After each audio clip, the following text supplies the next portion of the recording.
My fellow Americans, I want to speak to you tonight about the troubling events of the past week.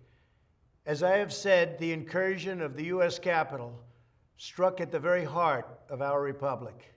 It angered and appalled millions of Americans across the political spectrum. I want to be very clear. I unequivocally condemn the violence that we saw last week. Violence and vandalism have absolutely no place in our country and no place in our movement. Making America great again has always been about defending the rule of law, supporting the men and women of law enforcement, and upholding our nation's most sacred traditions and values. Mob violence goes against everything I believe in and everything our movement stands for. No true supporter of mine could ever endorse political violence. No true supporter of mine could ever disrespect law enforcement or our great American flag. No true supporter of mine could ever threaten or harass their fellow Americans. If you do any of these things, you are not supporting our movement, you are attacking it, and you are attacking our country. We cannot tolerate it. Tragically, over the course of the past year, made so difficult because of COVID-19, we have seen political violence spiral out of control. We have seen too many riots, too many mobs, too many acts of intimidation and destruction. It must stop. Whether you are on the right or on the left, a Democrat or a Republican, there is never a justification for violence. No excuses, no exceptions. America is a nation of laws. Those who engaged in the attacks last week will be brought to justice. Now I am asking everyone who has ever believed in our agenda to be thinking of ways to ease tensions, calm tempers, and help to promote peace in our country.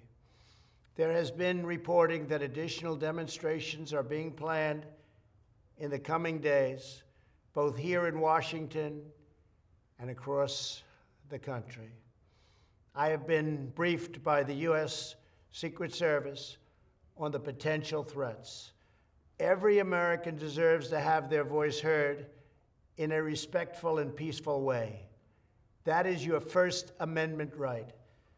But I cannot emphasize that there must be no violence, no law-breaking, and no vandalism of any kind. Everyone must follow our laws and obey the instructions of law enforcement. I have directed federal agencies to use all necessary resources to maintain order. In Washington, D.C., we are bringing in thousands of National Guard members to secure the city and ensure that a transition can occur safely and without incident. Like all of you, I was shocked and deeply saddened by the calamity at the Capitol last week. I want to thank the hundreds of millions of incredible American citizens who have responded to this moment with calm, moderation, and grace. We will get through this challenge just like we always do. I also want to say a few words about the unprecedented assault on free speech we have seen in recent days. These are tense and difficult times. The efforts to censor, cancel, and blacklist our fellow citizens are wrong, and they are dangerous. What is needed now is for us to listen to one another, not to silence one another. All of us can choose by our actions to rise above the rancor and find common ground and shared purpose.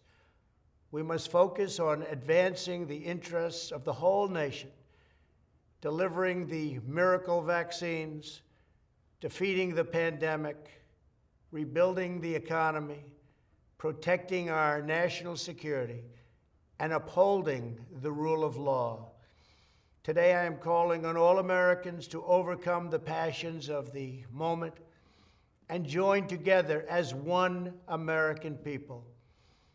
let us choose to move forward united for the good of our families, our communities, and our country. Thank you, God bless you, and God bless America.